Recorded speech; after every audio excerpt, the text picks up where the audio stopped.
பார்க்க போகிறது 10th standard new geography புக்கில் இருக்கக்கூடிய அலகு 5 இந்தியா மக்கள் தொகை போக்குவரத்து தகவல் தொடர்பு மற்றும் வணிகம் அப்படிங்கிற லெசன் பார்க்கலாம். ஃபர்ஸ்ட் கொஸ்டின் 2011 மக்கள் தொகை கணக்கெடுப்பின்படி இந்திய மக்கள் தொகை 1210.19 மில்லியன்கள். 2011 மக்கள் தொகை கணக்கெடுப்பின்படி இந்திய மக்கள் தொகை 1210.19 மில்லியன்கள். ஒரு குறிப்பிட்ட காலப்பகுதியில் ஒரு நாட்டில் வசிக்கின்ற மொத்த மக்களின் எண்ணிக்கை தான் மக்கள் தொகை. உலக மொத்த நிலப்பரப்பில் இந்தியா எத்தனை பர்சன்டேஜ் அப்படின்னா 2.4%. உலக மக்கள் தொகையில் இந்தியா 17.5%. உலக மொத்த நிலப்பரப்பில் இந்தியா 2.4%. மக்கள் தொகையில் 17.5%. உலகில் உள்ள 6 நபர்களில் ஒருவர் இந்தியர். அமெரிக்கா, இந்தோனேஷியா, பிரேசில், பாகிஸ்தான், வங்கதேசம், ஜப்பான் ஆகிய 6 நாடுகளின் மக்கள் தொகை 1214.3 மில்லியன். இந்திய மக்கள் தொகை ஏறக்குறைய 6 நாடுகளின் மக்கள் தொகைக்கு சமமாக உள்ளது. மக்கள் தொகை கணக்கெடுப்பு 10 ஆண்டுகளுக்கு ஒரு முறை நடத்தப்படுகிறது. இந்தியாவின் முதல் மக்கள் தொகை கணக்கெடுப்பு 1872. முழுமையான மக்கள் தொகை கணக்கெடுப்பு 1881. முதல் மக்கள் தொகை கணக்கெடுப்புன்னு கேட்டாங்கன்னா 1872. முழுமையான முதல் மக்கள் தொகை கணக்கெடுப்பு 1881. நாட்டின் 15வது மக்கள் தொகை கணக்கெடுப்பு 2011. மக்கள் தொகை பரவலை பாதிக்கும் முக்கிய காரணிகள் நிலப்பரப்பு, காலநிலை, மண், நீர்ப்பரப்புகள், கனிம வளங்கள், தொழிலகங்கள், போக்குவரத்து, நகரமயமாக்கல். இந்த மாதிரி பகுதியில் தான் மக்கள் அதிகமாக இருக்கும். மக்களுடைய பரவல் அதிகமாக இருப்பாங்க.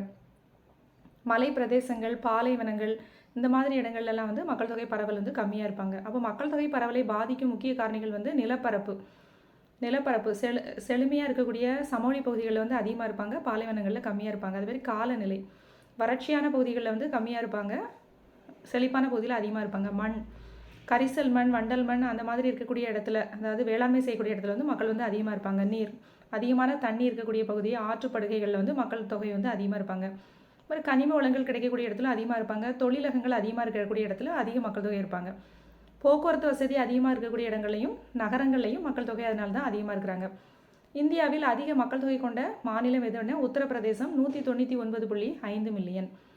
அதிக மக்கள் தொகை எங்கே ஃபர்ஸ்ட் மாநிலம் அப்படின்னா உத்தரப்பிரதேசம் 199.5 மில்லியன். நாட்டின் மக்கள் தொகையில் பாதியை கொண்டுள்ள 5 மாநிலங்கள் எதெல்லாம் அப்படின்னா மகாராஷ்டிரா, பீகார், மேற்கு வங்காளம், ஒருங்கிணைந்த ஆந்திர பிரதேசம். இந்த 5 மாநிலங்களும் நம்முடைய நாட்டின் மொத்த மக்கள் தொகையில் பாதியை கொண்டுள்ள மாநிலங்கள். இந்தியாவில் மிக குறைந்த மக்கள் தொகை கொண்ட மாநிலம் சிக்கிம் 0.61 மில்லியன். அதிக மக்கள் தொகை உத்தரப்பிரதேசம் 199.5 மில்லியன். குறைவான மக்கள் தொகை எங்கே இருக்காங்கன்னா சிக்கிம் 0.61 மில்லியன். யூனியன் பிரதேசத்தில் அதிக மக்கள் தொகை கொண்டது எங்கே அப்படின்னா புதுடெல்லி 16.75 மில்லியன். யூனியன் பிரதேசத்தில் அதிக மக்கள் தொகை எங்கே இருக்காங்கன்னா புதுடெல்லி 16.75 மில்லியன். ஒரு சதுர கிலோமீட்டர் பரப்பளவில் வசிக்கும் மக்களின் எண்ணிக்கையினை குறிப்பது மக்கள் தொகை அடர்த்தி. இந்தியாவில் சராசரி மக்கள் தொகை அடர்த்தி ஒரு சதுர கிலோமீட்டருக்கு 382. இது இந்தியாவில் மிக அதிக மக்கள் அடர்த்தி எங்கே இருக்காங்க அப்படின்னா பீகார். ஒரு சதுர கிலோமீட்டருக்கு 1106 பேர் இருக்காங்க. குறைவான மக்கள் அடர்த்தி அருணாச்சல பிரதேசம் ஒரு சதுர கிலோமீட்டருக்கு 17 பேர். அதாவது காமனாக இந்தியாவினுடைய மக்கள் தொகை அடர்த்தி 382 சதுர கிலோமீட்டருக்கு. இதிலே அதிகமான மக்கள் தொகை அடர்த்தி எங்கே இருக்காங்க அப்படின்னா பீகார் 1106, குறைவானது 17 அருணாச்சல் பிரதேசம். யூனியன் பிரதேசங்களில் அதிக மக்கள் அடர்த்தி எங்கே இருக்காங்கன்னா புதுடெல்லி தான் 11,300. ஒரு சதுர கிலோமீட்டரில் எத்தனை பேர் இருக்காங்க அப்படின்னா 11,320 பேர் இருக்கிறாங்க. யூனியன் பிரதேசங்களில் அதிக மக்கள் அடர்த்தி கொண்டது எது அப்படின்னா புதுடெல்லி 11,320 பேர். யூனியன் பிரதேசங்களில் குறைவான மக்கள் அடர்த்தி எங்கே அப்படின்னா அந்தமான் நிக்கோபார் தீவுகள் 46 பேர். 1921ஆம் ஆண்டு மக்கள் தொகை 0.31% என எதிர்மறை வளர்ச்சி விகிதமாக பதிவாகியது. 1921 மக்கள் தொகை மைனஸில் போச்சுது, -0.31% என எதிர்மறை வளர்ச்சி விகிதமாக பதிவாகியது. என்ன காரணம் அப்படின்னா அந்த நேரத்தில் நோய்கள், மருத்துவ வசதிகள்லாம் அதிகமாக இல்லாமல் இருந்ததுனால சீக்கிரமாக மக்கள் இறந்து போகிறது அந்த மாதிரி இருந்ததுனால என்ன ஆச்சுன்னா எதிர்மறை வளர்ச்சி விகிதமாக இருந்தது. எவ்வளோ அப்படின்னா -0.31%. எதிர்மறை மக்கள் விகிதம் இந்திய மக்கள் தொகை வரலாற்றில் ஒரு முறை, அதாவது அந்த 1921 மட்டும்தான் பதிவாகியுள்ளது. பெரும் மக்களியல் பிளவு ஆண்டு அப்படிங்கிறது இந்த 1921 தான். ஏன்னா எதிர்மறை வளர்ச்சி மீது அந்த மக்களியல் பிளவு ஆண்டு 1921.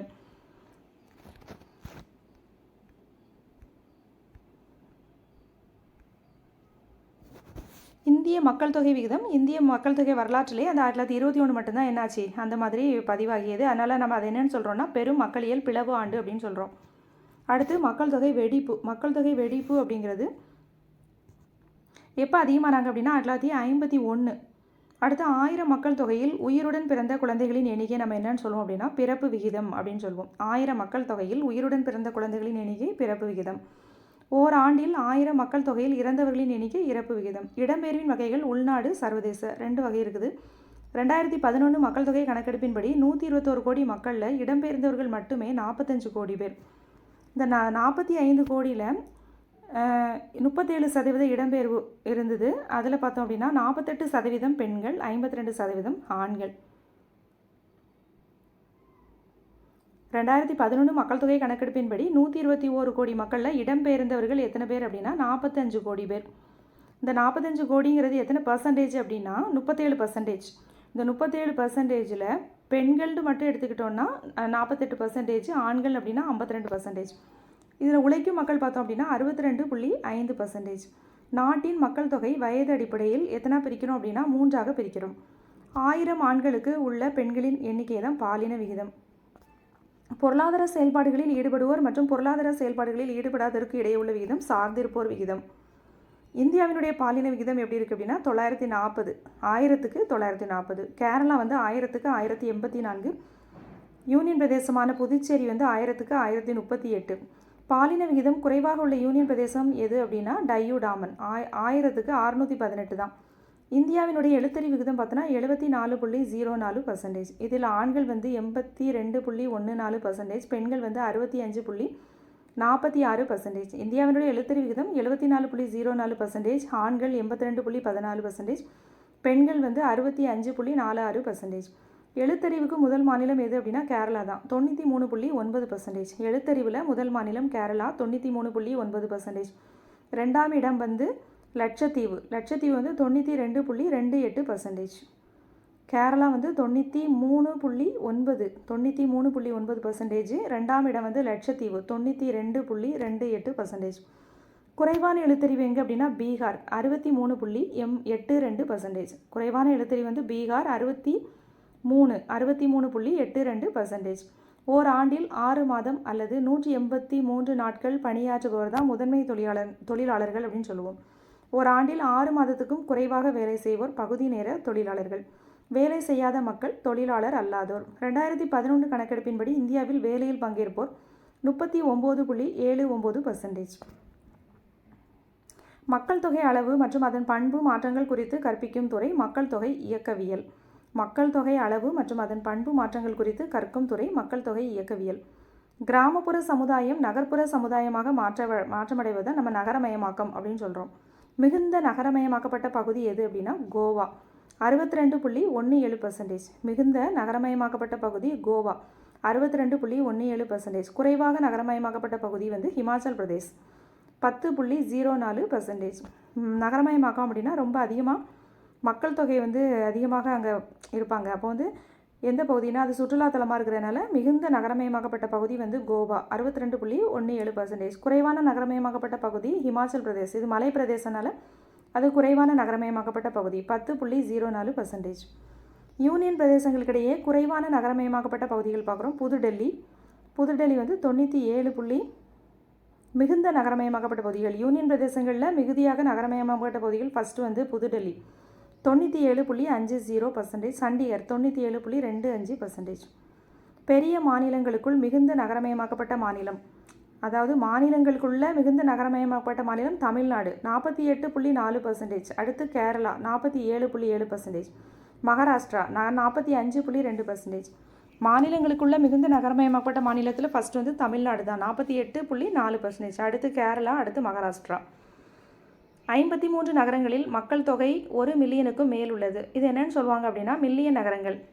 10 மில்லியனுக்கும் மேலான மக்கள் தொகை இருந்தாங்கன்னா அது என்னன்னு சொல்லுவோம்னா மெகா நகரங்கள். மும்பை, டெல்லி, கொல்கத்தா இதெல்லாமே வந்து மெகா நகரங்கள். நகரமயமாக்கலும் மக்கள் தொகை அடர்த்தியும் ஒன்றோடொன்று நெருங்கிய தொடர்புடையது. இந்திய நகர்ப்புற மக்கள் தொகை நகர்ப்புறங்களில் இந்தியாவில் எவ்வளோ பேர் இருக்காங்கன்னா 377 மில்லியன். இது அமெரிக்காவை விட அதிகம். மனிதவள மேம்பாடு என்பது கல்வி, உடல்நலம், வருமானம், அதிகாரம் போன்றவைகளில் மக்களுக்கான வாய்ப்புகளை அதிகப்படுத்தும் செயல்முறையாகும் சொன்னது யாருன்னா டாக்டர் மெஹபூப் உல் ஹக். மனிதவள மேம்பாடு என்பது கல்வி, உடல்நலம், வருமானம், அதிகாரம் போன்றவைகளில் மக்களுக்கான வாய்ப்புகளை அதிகப்படுத்தும் செயல்முறைன்னு சொன்னது டாக்டர் மெஹபூப் உல் ஹக். மனித வளர்ச்சியின் குறியீடுகள் என்னெல்லாம் குறிக்குது அப்படின்னா மக்கள் தொகை போக்கு, ஆரோக்கிய வெளிப்பாடு, கல்வி சாதனைகள், தேசிய வருமானம், வள கூட்டமைப்பு, தொழில், வேலைவாய்ப்பு, மனித பாதுகாப்பு, மனித மற்றும் முதலீட்டு ஈர்ப்பு. மனித வளர்ச்சியின் குறியீடுகள் எதெல்லாம் அடிப்படையாக கொண்டது அப்படின்னா மக்கள் தொகை போக்குகள், ஆரோக்கிய வெளிப்பாடு, கல்வி சாதனைகள், தேசிய வருமானம், வள கூட்டமைப்பு, தொழில், வேலைவாய்ப்பு, மனித பாதுகாப்பு, மனித மற்றும் முதலீட்டு ஈர்ப்பு. மனிதவள மேம்பாடு என்பது 3 அடிப்படை பரிணாமங்களை கொண்டது. ஆரோக்கியம், கல்வி, வருமானம். மனிதவள மேம்பாடு 3 அடிப்படை பரிணாமங்களை கொண்டது. ஆரோக்கியம், கல்வி, வருமானம். 0.550 அப்படின்னா குறைந்த மனிதவள மேம்பாடு. 0.550லேருந்து 0.699 அப்படின்னா மிதமான மனிதவள மேம்பாடு. 0.700லேருந்து 0.799 வரைக்கும் அப்படின்னா அதிக மனிதவள மேம்பாடு. 0.800 அப்படின்னா அதற்கும் மேலிருந்த மிக அதிக மனிதவள மேம்பாடு. ஒரு நாட்டின் உயிர் நாடியாக கருதப்படுவது போக்குவரத்து. குறுகிய மற்றும் நீண்ட தூரத்துக்கு பயணிகள் மற்றும் சரக்குகளை கொண்டு செல்வதில் முக்கிய பங்கு வகிப்பது சாலை போக்குவரத்து. குறுகிய மற்றும் நீண்ட தூரத்திற்கு பயணிகள் மற்றும் சரக்குகளை, குறுகிய தூரத்துக்கு செல்லனாலும் அல்லனா நீண்ட தூரத்துக்கு செல்லனாலும் பயணிகள் மற்றும் சரக்குகளை கொண்டு செல்வதில் முக்கிய பங்கு வகிக்கிறது எது அப்படின்னா சாலை போக்குவரத்து. இந்தியா உலகின் 2வது நீண்ட சாலை வலைப்பின்னல் கொண்ட அமைப்பு. அதாவது 56,03,293 கிலோமீட்டர். இந்தியா 85% பயணிகள், 75% சரக்கு போக்குவரத்து சாலைகள் மூலம் தான் நடக்குது. இந்தியாவில் 85% பயணிகள் மற்றும் 75% சரக்கு எல்லாமே சாலை வழியாக தான் செல்லுது. சிந்து சோனார்கன் வரை ஷாஹி சாலையினை அமைத்தவர் யாருன்னா ஷெர்ஷா சூரி. சிந்து சோனார்கன் வரை ஷாஹி சாலையை அமைத்தவர் ஷெர்ஷா சூரி. கொல்கத்தா பெஷாவார் வரை உள்ள இந்த சாலை ஆங்கிலேயர் ஆட்சி காலத்தில் கிராண்ட் ட்ரங்க் சாலை என்று பெயர் மாற்றம் செய்யப்பட்டது. இந்த சிந்து சோனார்கன் வரை ஷாஹி அப்படிங்கிற சாலை அமைத்தவர் யார் அப்படின்னா ஷெர்ஷா. இவர் கொல்கத்தா பெஷாவர் வரை உள்ள இந்த சாலை ஆங்கிலேயர் ஆட்சி காலத்தில் என்னென்னா கிராண்ட் ட்ரங்க் சாலை என்று பெயர் மாற்றம் செய்யப்பட்டது. தற்போது இந்த சாலை அமிர்தசரஸ் கொல்கத்தா வரை நீட்டிப்பு செய்யப்பட்டுள்ளது.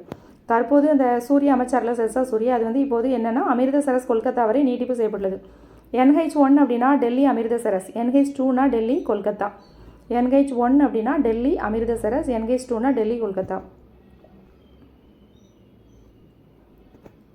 மொத்த தேசிய நெடுஞ்சாலையின் நீளம் 1,01,011 கிலோமீட்டர். அதாவது 101,011 கிலோமீட்டர் மொத்த தேசிய நெடுஞ்சாலையின் நீளம். 2016 படி மொத்த சாலை போக்குவரத்து 1.8%. இந்தியாவில் மிக நீளமான தேசிய நெடுஞ்சாலை எது அப்படின்னா NH7. உத்தரப்பிரதேசம் டு வாரணாசி. உத்தரப்பிரதேசம் வாரணாசியிலிருந்து தமிழ்நாடு கன்னியாகுமரி வரை 2369 கிலோமீட்டர் நீளம். இந்தியாவினுடைய மிக நீளமான தேசிய நெடுஞ்சாலை NH7. உத்தரப்பிரதேசத்தில் இருக்கக்கூடிய வாரணாசியிலிருந்து தமிழ்நாடு கன்னியாகுமரி வரை 2369 கிலோமீட்டர். குறைவான நீளமுடைய தேசிய நெடுஞ்சாலை NH47A. எர்ணாகுளம் கொச்சி வெல்லிங்டன் தீவு அங்கே போகுது 6 கிலோமீட்டர் நீளத்திற்கு. குறைவான நீளமுடைய தேசிய நெடுஞ்சாலை NH47A. எர்ணாகுளம் கொச்சி வெல்லிங்டன் தீவு அதாவது 6 கிலோமீட்டர்.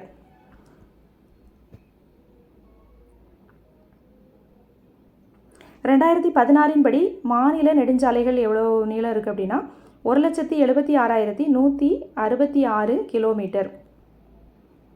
மாவட்ட சாலைகள் எத்தனை % அப்படின்னா 16.81% இருக்குது. 5,61,940 கிலோமீட்டர். மாவட்ட சாலைகள் 5,61,940 கிலோமீட்டர், 16.81%. கிராமப்புற சாலைகள் 39,35,337 கிலோமீட்டர்.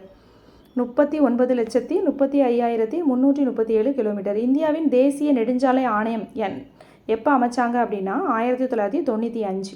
இந்தியாவில் தேசிய நெடுஞ்சாலை ஆணையம் 1995. தரைவழி போக்குவரத்து அமைச்சகத்தின் கீழ் இயங்கும் ஒரு தன்னாட்சி பெற்ற அமைப்பு தான் தேசிய நெடுஞ்சாலை ஆணையம். எல்லைப்புற சாலைகள் அமைப்பு BROன்னு சொல்லுவாங்க ப்ரோ, அது 1960. எல்லைப்புற சாலைகள் அமைப்பு. உலகிலேயே உயரமான எல்லைப்புற சாலை அமைப்பு லடாக் லேயிலிருந்து சண்டிகர் வரை. லடாக் லேயிலிருந்து சண்டிகர் வரை 4270 மீட்டர் உயரத்தில்.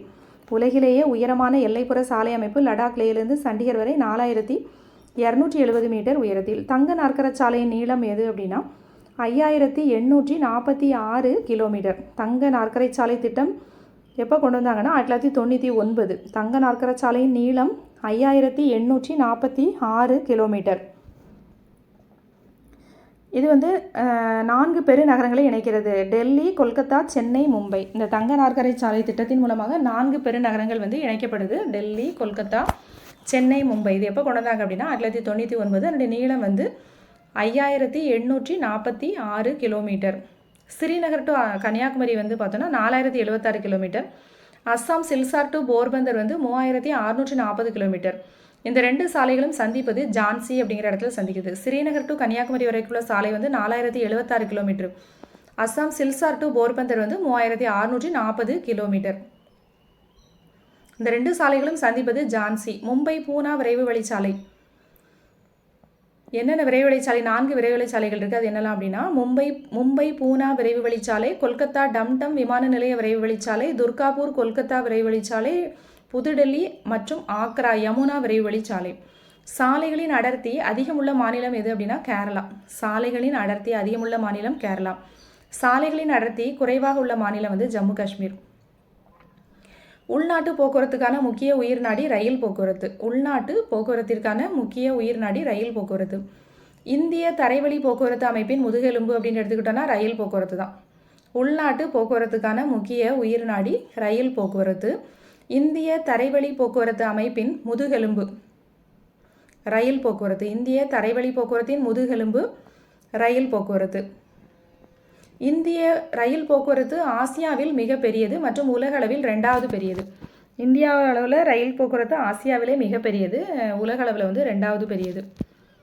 2017 கணக்கெடுப்பின்படி ரயில் பாதையின் மொத்த நீளம் 67,368 கிலோமீட்டர். 2017 கணக்கெடுப்பின்படி ரயில் பாதையினுடைய மொத்த நீளம் 67,368 கிலோமீட்டர்.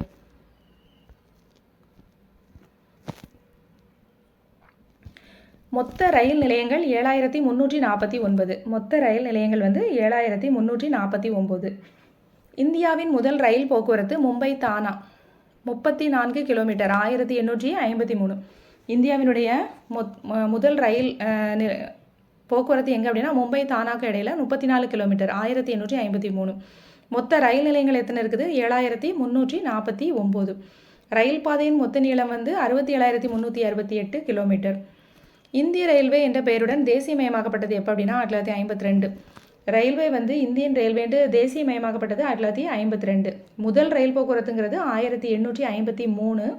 தேசியமயமாக்கப்பட்டது வந்து அதில் வந்து 100 வருஷத்துக்கு அப்புறம் தான் 1952. இந்திய ரயில்வேயின் தலைமையிடம் எது அப்படின்னா புதுடெல்லி. மிக நீண்ட ரயில் பாதையுடையது வட இந்திய ரயில்வே. அடுத்து வந்து மேற்கத்திய ரயில்வே. ஃபஸ்ட்டு மிக நீண்ட ரயில் பாதை வந்து எது அப்படின்னா வட இந்திய ரயில்வே. நெக்ஸ்ட் வந்து மேற்கத்திய ரயில்வே. இந்திய ரயில்வே இருப்பு பாதையினை அடிப்படையாக கொண்டு 4 வகைப்படும். அகலப்பாதை, மீட்டர் பாதை, குறுகிய பாதை, குறுகிய தூக்கு பாதை அப்படின்னு 4 வகைப்படும். இந்திய ரயில்வே துறை இருப்பு பாதையினை அடிப்படையாக கொண்டு 4 வகைப்படும். அகலப்பாதை அப்படின்னா 1 மீட்டருக்கும் அதிகமாக இருக்கும். அதாவது அகல ரயில் பாதைங்கிறது 1.676 மீட்டர். அகலப்பாதைங்கிறது 1.676 மீட்டர். மீட்டர் பாதை அப்படிங்கிறது 1 மீட்டர். குறுகிய பாதை அப்படிங்கிறது 1 மீட்டருக்கும் குறைவாக இருக்கும். அதாவது 0.762 மீட்டர். குறுகிய பாதை அப்படிங்கிறது 0.762 மீட்டர். குறுகிய தூக்கு பாதைங்கிறது அதை விடையுமே குறுகிய பாதையை விடையுமே இன்னும் கம்மியாக இருக்கும். அதாவது 0.610 மீட்டர். அகலப்பாதைங்கிறது 1 மீட்டருக்கும் அதிகம். மீட்டர் பாதைனா கரெக்டாக 1 மீட்டர். குறுகிய பாதைனா 1 மீட்டருக்கும் கம்மி. குறுகிய தூக்கு பாதைனா அந்த குறுகிய பாதையை விட கம்மி. அகலப்பாதைங்கிறது 1.676 மீட்டர். மீட்டர் பாதை 1 மீட்டர். குறுகிய பாதைங்கிறது 0.762 மீட்டர். குறுகிய தூக்குப்பாதை 0.610 மீட்டர். இந்தியாவின் முதல் புறநகர் ரயில் போக்குவரத்து எங்கே ஸ்டார்ட் பண்ணாங்க அப்படின்னா 1925 மும்பை. இந்தியாவின் முதல் புறநகர் ரயில் போக்குவரத்து 1925 மும்பை. சென்னை மெட்ரோ ரயில் சேவை. சென்னையில் வந்து மெட்ரோ ரயில் சேவை கொண்ட எத்தனாவது நகரம் அப்படின்னா 6வது நகரம். சென்னை வந்து மெட்ரோ ரயில் சேவை கொண்ட 6வது நகரம். இந்தியாவின் மிக அதிவேக ரயில் வண்டி வந்து காத்திமன் அதிவிரைவு வண்டி. இந்தியாவிலேயே மிக அதிவேக ரயில் வண்டி காத்திமன்.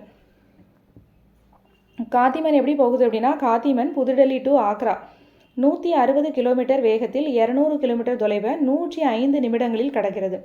காத்திமன் வந்து புதுடெல்லி டு ஆக்ரா போகுது. 160 கிலோமீட்டர் வேகத்தில் போகுது. மொத்தம் எத்தனை கிலோமீட்டர் தொலைவு அப்படின்னா 200 கிலோமீட்டர் தொலைவை 105 நிமிடங்களில் கடக்கிறது.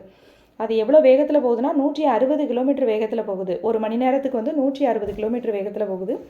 எவ்வளோ கிலோமீட்டர் தொலைவு போகும் அப்படின்னா 200 கிலோமீட்டர், அதை வந்து 105 நிமிடங்களில் கடக்கிறது. கொங்கன் ரயில்வே இது எங்கே இருக்குது அப்படின்னா 1998 மகாராஷ்டிரா. கொங்கன் ரயில்வே மகாராஷ்டிரா ரோக்கோலேருந்து கர்நாடகா மங்களூர் அது வரை உள்ள தூரத்தை 760 கிலோமீட்டர் தூரத்தை இணைக்கிறது. மகாராஷ்டிரா ரோக்கோலேருந்து கர்நாடகா மங்களூர் வரை எவ்வளோ கிலோமீட்டர் தூரம் அப்படின்னா 760 கிலோமீட்டர் தூரத்தை இணைக்கிறது. பொறியியல் துறையின் அதிசயமாக கருதப்படுவது கொங்கன் ரயில்வே. கொங்கன் ரயில்வே 146 ஆறுகள் மற்றும் சிற்றோடைகளையும் 2000 பாலங்களையும் 73 சுரங்க பாதைகளையும் கடந்து செல்கிறது.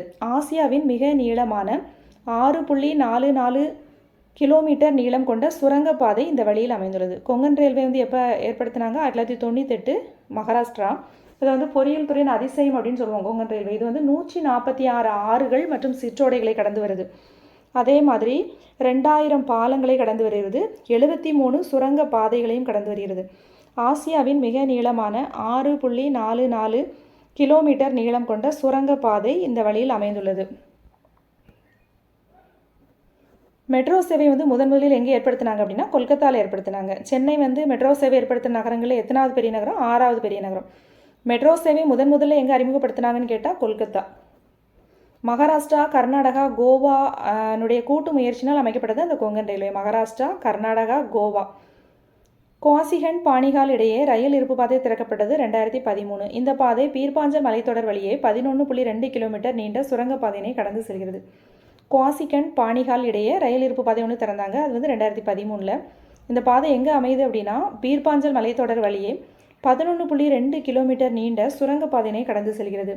இந்தியாவில் 8 பெருநகரங்களில் மெட்ரோ ரயில் சேவை இருக்குது. எங்கெல்லாம்னா கொல்கத்தா, சென்னை, புதுடெல்லி, பெங்களூர், ஹரியானா, மும்பை, ஜெய்ப்பூர், கொச்சி. இதில் சென்னை வந்து 6வது இடம். ஃபஸ்ட்டு வந்து கொல்கத்தாவில் ஏற்படுத்தினாங்க. 2018 செப்டம்பர் படி மெட்ரோ இருப்பு பாதையினுடைய நீளம் வந்து 507 கிலோமீட்டர். ரயில் நிலையங்கள் 381. 2018 கணக்கெடுப்பின்படி மெட்ரோ இருப்பு பாதையினுடைய நீளம் பார்த்தோம் அப்படின்னா 507 கிலோமீட்டர். ரயில் நிலையங்கள் 381. ரயில் போக்குவரத்தே இல்லாத மாநிலம் எது அப்படின்னா மேகாலயா. ரயில் போக்குவரத்தே இல்லாத மாநிலம் மேகாலயா. இந்தியாவில் முக்கிய குழாய் போக்குவரத்துக்கு பார்க்குறோம். Assam to Kanpur, Gujarat Salaya to Jalandhar Punjab, Gujarat Hazira to Uttar Pradesh Jagdishpur. பழமையான மற்றும் மலிவான போக்குவரத்து எது அப்படின்னா நீர்வழி போக்குவரத்து. பழமையான மற்றும் மலிவான போக்குவரத்து நீர்வழி போக்குவரத்து. கனமான மற்றும் அதிக அளவிலான சரக்குகளை ஒரு நாட்டிலிருந்து மற்றொரு நாட்டிற்கு எடுத்து செல்ல மிகவும் ஏற்றது நீர்வழி போக்குவரத்து. சுற்றுச்சூழல் பாதுகாப்பு மற்றும் குறைந்த எரிபொருள் செலவின போக்குவரத்து நீர்வழி போக்குவரத்து. நீர்வழி போக்குவரத்து 2 வகை: உள்நாட்டு நீர்வழி, கடல்வழி போக்குவரத்து. நீர்வழி போக்குவரத்து மொத்தம் எத்தனை கிலோமீட்டர் இருக்குன்னா 14,500 கிலோமீட்டர். இதில் வந்து 5,200 கிலோமீட்டர் ஆறுகள்லையும் 4,000 கிலோமீட்டர் கால்வாய் மற்றும் இயந்திர படகுகள். நீர்வழி போக்குவரத்து மொத்தம் எத்தனை கிலோமீட்டர்? 14,500 கிலோமீட்டர். உள்நாட்டு நீர்வழி போக்குவரத்தில் உள்நாட்டு சரக்குகளை கையாளுவதன் பங்களிப்பு 0.1% தான். உள்நாட்டு நீர்வழி போக்குவரத்தில் உள்நாட்டு சரக்குகளை கையாளுவதன் பங்களிப்பு 0.1%. உள்நாட்டு நீர்வழி போக்குவரத்து ஆணையம் எப்போ ஏற்படுத்தினாங்க அப்படின்னா 1986. உள்நாட்டு நீர்வழி போக்குவரத்து ஆணையம் ஏற்படுத்தினது 1986. தேசிய நீர்வழி எண் 1 எது அப்படின்னா ஹால்தியா மற்றும் அலகாபாத் இடையே 1,620 கிலோமீட்டர் நீளம். கங்கை, பாகிரதி, ஹூக்ளி ஆறுகளுடன் இணைந்து செல்கிறது. தேசிய நீர்வழி போக்குவரத்து எண் 1ன்னு சொல்லி ஒன்று இருக்குது. அது எப்படி இருக்கும் அப்படின்னா ஹால்தியா மற்றும் அலகாபாத் இடையே இருக்குது. எத்தனை கிலோமீட்டர் அப்படின்னா 1,620 கிலோமீட்டர் நீளத்தில். தேசிய நீர்வழி போக்குவரத்து எண் 1 அப்படின்னு எடுத்துக்கிட்டாவே எங்கே அப்படின்னா ஹால்தியா மற்றும் அலகாபாத் இடையே 1,620 கிலோமீட்டர். தேசிய நீர்வழி போக்குவரத்து எண் 2ங்கிறது பார்த்தோன்னா பிரம்மபுத்திரா ஆற்றில் துபிரி மற்றும் காடியாவிற்கு இடையே 891 கிலோமீட்டர். தேசிய நீர்வழி போக்குவரத்து எண் 1ங்கிறது 1,620 கிலோமீட்டர் ஹால்தியாவுக்கும் அலகாபாத்துக்கும் இடையில. தேசிய நீர்வழி போக்குவரத்து எண் 2ங்கிறது பிரம்மபுத்திரா ஆற்றில் துபிரி மற்றும் காடியாவுக்கு இடையில 891 கிலோமீட்டர் நீளத்தில். அடுத்து 3 தேசிய நீர்வழி போக்குவரத்து எண் 3 இருக்குது. அது எங்கே அப்படின்னா கேரளா கொல்லத்திலிருந்து கோட்டபுரம் இடையே 24 மணி நேரமும் இருக்குது. 205 கிலோமீட்டர் தொலைவிற்கு போக்குவரத்து. இந்தியாவினுடைய முதல் தேசிய நீர்வழி போக்குவரத்து இதுதான். தேசிய நீர்வழி போக்குவரத்து எண் 1ங்கிறது 1,620 கிலோமீட்டர். அது வந்து ஹால்தியாலேருந்து அலகாபாத்துக்கு இடையில. அடுத்து 2ங்கிறது பார்த்தோன்னா பிரம்மபுத்திரா ஆற்றில் துபிரி மற்றும் காடியாவுக்கு இடையில் 891 கிலோமீட்டர். 3வது போக்குவரத்து வந்து கேரளா கொல்லத்துலேருந்து கோட்டபுரம் இடையே 24 மணி நேரமும் எத்தனை கிலோமீட்டர் அப்படின்னா 205 கிலோமீட்டர். இது வந்து இந்தியாவினுடைய முதல் தேசிய நீர்வழி போக்குவரத்து. இந்திய வெளிநாட்டு வர்த்தகத்தில் 95% அளவிற்கு 70% சரக்குகள் கடல்வழி போக்குவரத்து மூலம் தான் நடைபெறுது. இந்தியாவில் வெளிநாட்டு வர்த்தகத்தில் 95% அளவிற்கு 70% சரக்குகள் எது மூலமாக தான் நடைபெறுது? கடல்வழி போக்குவரத்து தான். இந்தியாவின் கனரக பொருட்கள் மற்றும் அதிக அளவிலான சரக்குகளை கையாள எதை யூஸ் பண்ணுறாங்க அப்படின்னா கப்பல் போக்குவரத்து. இந்தியாவில் 13 பெரிய துறைமுகங்கள் இருக்குது, 200 சிறிய மற்றும் நடுத்தர துறைமுகங்கள். இந்தியாவில் எத்தனை பெரிய துறைமுகங்கள் இருக்குன்னா 13, சிறிய துறைமுகங்கள் 200 மற்றும் நடுத்தர துறைமுகங்கள். கிழக்கு கடற்கரையில் உள்ள துறைமுகங்கள் பார்த்தோன்னா கொல்கத்தா, ஹால்தியா, பாரதீப், சென்னை, எண்ணூர், விசாகப்பட்டினம், தூத்துக்குடி. கிழக்கு கடற்கரையில் என்னெல்லாம் இருக்குது துறைமுகங்கள்? கொல்கத்தா, ஹால்தியா, பாரதீப், சென்னை, எண்ணூர், விசாகப்பட்டினம் மற்றும் தூத்துக்குடி.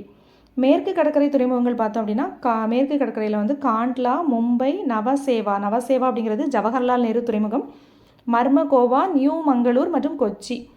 மேற்கு கடற்கரை துறைமுகங்கள் காண்ட்லா, மும்பை, நவசேவா அப்படிங்கிறது ஜவஹர்லால் நேரு துறைமுகம், அடுத்து மர்மகோவா, நியூ மங்களூர், கொச்சி. இந்தியாவில் 4 கப்பல் கட்டும் தளங்கள் இருக்குது. முக்கியமானது ஹிந்துஸ்தான் கப்பல் கட்டும் தளம் விசாகப்பட்டினம். ஹிந்துஸ்தான் கப்பல் கட்டும் தளம் எங்கே இருக்குது? விசாகப்பட்டினம். கார்டன் ரீச் கொல்கத்தா, மசகான் மும்பை, கொச்சிங்கிறது கொச்சி கப்பல் கட்டும் தளம் கொச்சியில் தான் இருக்குது. ஹிந்துஸ்தான் கப்பல் கட்டும் தளம் எங்கே இருக்குது? Visakhapatnam. Hindustan Visakhapatnam. Garden reach Kolkata, Mazagon Mumbai, Kochi. India வந்து கப்பல் கட்டும் தொழிலில் ஆசியாவில் 2வது இடம், உலக அளவில் 16வது இடம். இந்தியா கப்பல் கட்டும் தொழிலில் ஆசியாவில் 2வது இடம், உலக அளவில் 16வது இடம். விரைவான, நவீன, வசதியான, பயணச்செலவு மிகுந்த போக்குவரத்து வான்வழி போக்குவரத்து. முதல் இந்திய விமான போக்குவரத்து எப்போ ஸ்டார்ட் பண்ணாங்க அப்படின்னா 1918 பிப்ரவரி. ஹென்ரி பெக்யூர் என்பவரால் அலகாபாத்திலிருந்து நைனிக் என்ற இடத்திற்கு கடிதங்கள் கொண்டு செல்வதன் மூலம் ஆரம்பமானது. முதல் இந்திய விமான போக்குவரத்து 1918 பிப்ரவரி. ஹென்ரி பெக்யூர் என்பவரால் அலகாபாத்திலிருந்து நைனிக் என்ற இடத்திற்கு கடிதங்கள் கொண்டு செல்லப்பட்டதன் மூலம் ஆரம்பமானது. இயற்கை மற்றும் செயற்கை பேரிடர்களின் போது முக்கிய பங்காற்றுவது வான்வழி போக்குவரத்து. 8 விமான நிறுவனங்கள் தேசியமயமாக்கப்பட்டது எப்போ அப்படின்னா 1953. 8 விமான நிறுவனங்கள் தேசியமயமாக்கப்பட்டது. ரயில்வே தேசியமயமாக்கப்பட்டது 1952.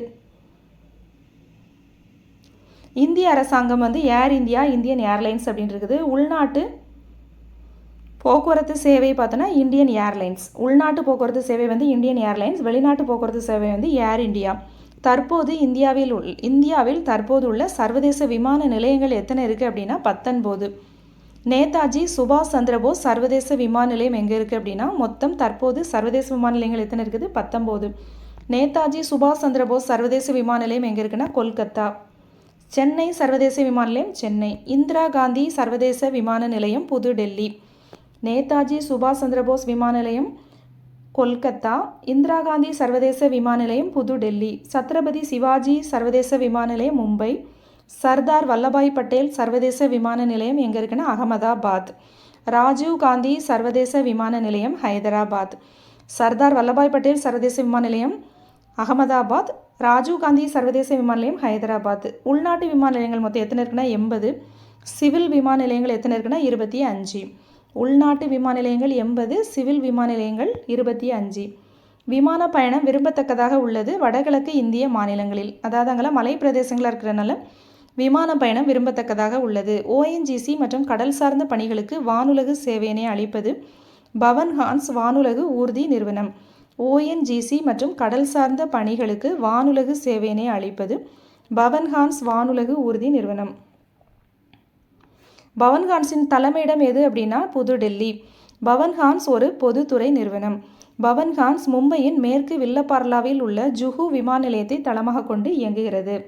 பவன் ஹான்ஸுங்கிறது மும்பையினுடைய மேற்கு வில்லபார்லாவில் உள்ள ஜூஹு விமான நிலையத்தை தளமாக கொண்டு இயங்குகிறது.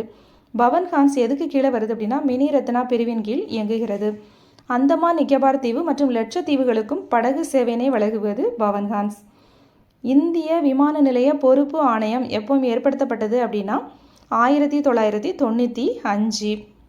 இந்திய விமான நிலைய பொறுப்பு ஆணையம். இந்திய விமான நிலைய பொறுப்பு ஆணையம் இயங்குவது இந்திய குடிமை விமான போக்குவரத்து அமைச்சகத்தின் கீழ். ஏர் இந்தியா மற்றும் இந்தியன் ஏர்லைன்ஸ் இந்திய தேசிய விமான போக்குவரத்து கழகத்தின் கீழ் ஒருங்கிணைக்கப்பட்டது எப்போ அப்படின்னா 2007. ஏர் இந்தியா மற்றும் இந்தியன் ஏர்லைன்ஸ் இந்திய தேசிய விமான போக்குவரத்து கழகத்தின் கீழ் ஒருங்கிணைக்கப்பட்டது 2007. இந்திய விமான நிலைய பொறுப்பு ஆணையம் எப்போ ஏற்படுத்தினாங்கன்னா 1995. அப்போ ஏர் இந்தியாவையும் இந்தியன் ஏர்லைன்ஸையும் ஒருங்கிணைச்சது எப்போ அப்படின்னா 2007. இந்திய விமான நிலைய பொறுப்பு ஆணையம் இயங்குவது எதுக்கு கீழ் அப்படின்னா இந்திய குடிமை விமான போக்குவரத்து அமைச்சகத்தின் கீழ். தகவல் தொடர்பு 2 வகை இருக்குது. ஒன்று வந்து தனி மனித தகவல் தொடர்பு, இன்னொன்று பொது தகவல் தொடர்பு. இந்தியாவில் உள்ள அஞ்சல் நிலையங்கள் எத்தனை இருக்குன்னா 1,55,000. கிராமப்புறத்தில் எத்தனை இருக்குது அப்படின்னா 1,39,000. இந்தியாவில் மொத்த அஞ்சல் நிலையங்கள் எத்தனை இருக்குது அப்படின்னா 1,55,000. கிராமப்புற அஞ்சல் நிலையங்கள் 1,39,000. இந்திய அஞ்சல் சேவை பொதுமக்களின் பயன்பாட்டுக்காக தொடங்கப்பட்டது 1857. இந்தியாவில் அஞ்சல் சேவை பொதுமக்களின் பயன்பாட்டுக்காக எப்போ ஸ்டார்ட் பண்ணாங்கன்னா 1857. இந்தியாவின் முதல் அஞ்சல் வில்லை எங்கே வெளியிட்டாங்க அப்படின்னா கராச்சியில் 1852. இந்தியாவில் முதல் அஞ்சல் வில்லை வெளியிடப்பட்டது எப்போ அப்படின்னா கராச்சியில் 1852. விரைவு அஞ்சல் சேவை எப்போ ஸ்டார்ட் பண்ணாங்க அப்படின்னா 1975. இந்தியாவில் அஞ்சல் சேவை வந்து பொதுமக்களின் பயன்பாட்டுக்காக எப்படின்னா 1857 ஸ்டார்ட் பண்ணிட்டாங்க. ஆனால் விரைவு அஞ்சல் சேவை வந்து அதுலேருந்து ஒரு 100 ஆண்டுகளுக்கு அப்புறம் தான் 1975 தான் விரைவு அஞ்சல் சேவை. அஞ்சல் குறியீட்டு எண் வந்து எப்போ அறிமுகப்படுத்தினாங்கன்னா 1972. முதல் வகுப்பு அஞ்சல் அப்படின்னா அஞ்சல் அட்டை, அஞ்சல் உரை. 2ஆம் வகுப்பு அஞ்சல் அப்படிங்கிறது பார்த்தோன்னா புத்தக கட்டு, பத்திரிகைகள், பருவ இதழ்கள் இதெல்லாமே. சமீபத்தில் அறிமுகப்படுத்தினது 6 அஞ்சலக தடங்கள் வந்து அறிமுகப்படுத்தினாங்க. இதெல்லாம் அப்படின்னா ராஜதானி, மெட்ரோ, பசுமை, வணிக, மொத்த மற்றும் பருவ இதழ்கள். ஒரே நேரத்தில் லட்சக்கணக்கான மக்கள் தகவல்களை பெறுவதை நம்ம என்னென்னு சொல்லுவோம்னா பொது தகவல் தொடர்பு. இந்திய வானொலி ஒலிபரப்பு சேவை எப்போ ஆரம்பித்தாங்க அப்படின்னா 1923 மும்பை வானொலி சங்கம் மூலமாக. இந்திய வானொலி ஒலிபரப்பு சேவை அதாவது ஃபஸ்ட்டு ரேடியோ ஒலிபரப்பு சேவை வந்து எப்போ ஸ்டார்ட் பண்ணாங்க அப்படின்னா 1923 மும்பை வானொலி சங்கம் மூலமாக 1923. அகில இந்திய வானொலி என்று பெயர் மாற்றம் செய்யப்பட்டது 1936. அதுக்கு வந்து அகில இந்திய ஃபஸ்ட்டு வந்து வானொலி ஒலிபரப்பு சேவை அறிமுகம் வந்து 1923. அதுக்கு வந்து அகில இந்திய வானொலியின் பெயர் மாற்றம் 1936. அடுத்து ஆகாசவாணி அப்படின்னு பெயர் மாற்றம் செஞ்சாங்க. அது 1957. 1923 அடுத்து 1936. அப்புறம் ஆகாசவாணியின் பெயர் மாற்றம் செய்தது 1957. இந்தியாவின் தொலைக்காட்சி வலையமைப்பு வந்து தூர்தர்ஷன். இணைய பயன்பாட்டாளர்களில் முதலிடம் யார் அப்படின்னா சீனா. செகண்ட் வந்து இந்தியா 460 மில்லியன். 2021 இந்தியாவில் 635.8 மில்லியன் மக்கள் இணையத்தை பயன்படுத்துவர். 2021 இந்தியாவில் 635.8 மில்லியன் மக்கள் வந்து இணையத்தை பயன்படுத்துவர் என்று கணக்கிடப்பட்டுள்ளது. 635.8 மில்லியன். எல்லோராலும் பயன்படுத்தப்படும் அச்சு ஊடகத்தின் கீழ்வரும் ஒரு தகவல் தொடர்பு சாதனம் வந்து செய்தித்தாள். இந்திய விண்வெளி ஆராய்ச்சி மையம் எப்போ ஏற்படுத்தினாங்க அப்படின்னா 1969. இந்திய விண்வெளி ஆராய்ச்சி மையம் நிறுவப்பட்ட ஆண்டு 1969.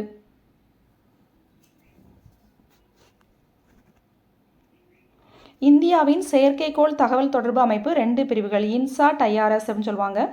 இந்திய தேசிய செயற்கைக்கோள் அமைப்பு இன்சாட் வந்து எப்போ நிறுவனாங்க அப்படின்னா 1983. தகவல் தொடர்புக்காக பயன்படுத்தப்படும் முக்கிய செயற்கைக்கோள்கள் இன்சாட் வரிசை, ஜிசாட் வரிசை. அது மாதிரி கல்பனா 1, ஹேம்சாட், எஜுசாட். தகவல் தொடர்புக்காக பயன்படுத்தப்படும் முக்கிய இந்திய செயற்கைக்கோள் அமைப்பு இன்சாட் எப்போ நிறுவனாங்க 1983. தகவல் தொடர்புக்காக பயன்படுத்தப்படும் முக்கிய செயற்கைக்கோள்கள் இன்சாட் வரிசை, ஜிசாட் வரிசை, கல்பனா 1, ஹேம்சாட், எஜுசாட்.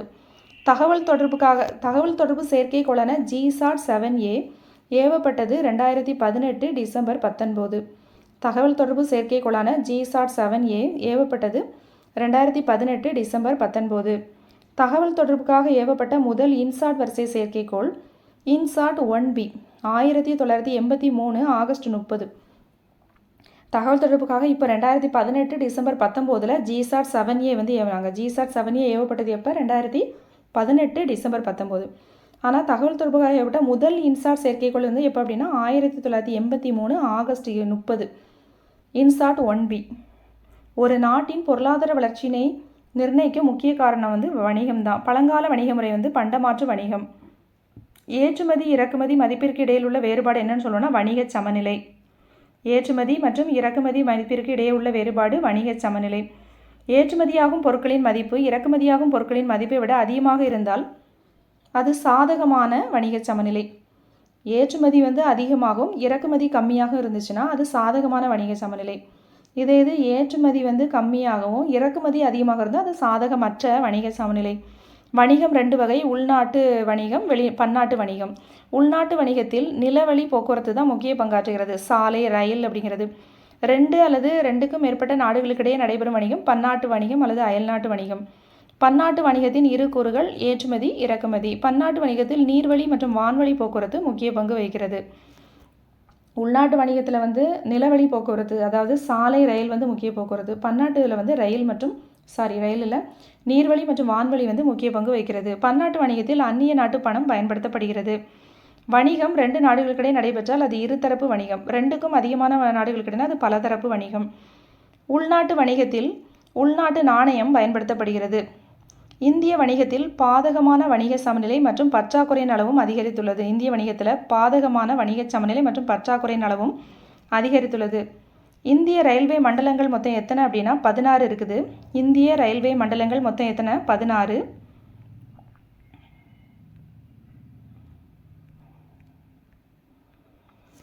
இல்லை மத்திய ரயில்வே எங்கே இருக்குது அப்படின்னா மத்திய ரயில்வே வந்து மும்பை. அடுத்து வடக்கு ரயில்வே புதுடெல்லி. வடக்கில் வந்து புதுடெல்லி. இந்த பக்கம் தெற்கு வந்து சென்னை. மேற்கு ரயில்வே வந்து மும்பை. கிழக்கு ரயில்வே வந்து கொல்கத்தா. மொத்தம் ரயில்வே மண்டலங்கள் எத்தனை அப்படின்னா 16. அதில் மத்திய இடத்துல இருக்கிறது வந்து மும்பை. வடக்கு வந்து புதுடெல்லி. தெற்கு வந்து சென்னை. மேற்கு மும்பை. கிழக்கு வந்து கொல்கத்தா. அடுத்து வடக்கு மத்திய ரயில்வே பார்த்தோம் அப்படின்னா அலகாபாத். வடக்கு மத்திய அலகாபாத். தெற்கு மத்திய வந்து செகந்திராபாத். கிழக்கு மத்திய காசிப்பூர். மேற்கு மத்திய வந்து ஜபல்பூர்.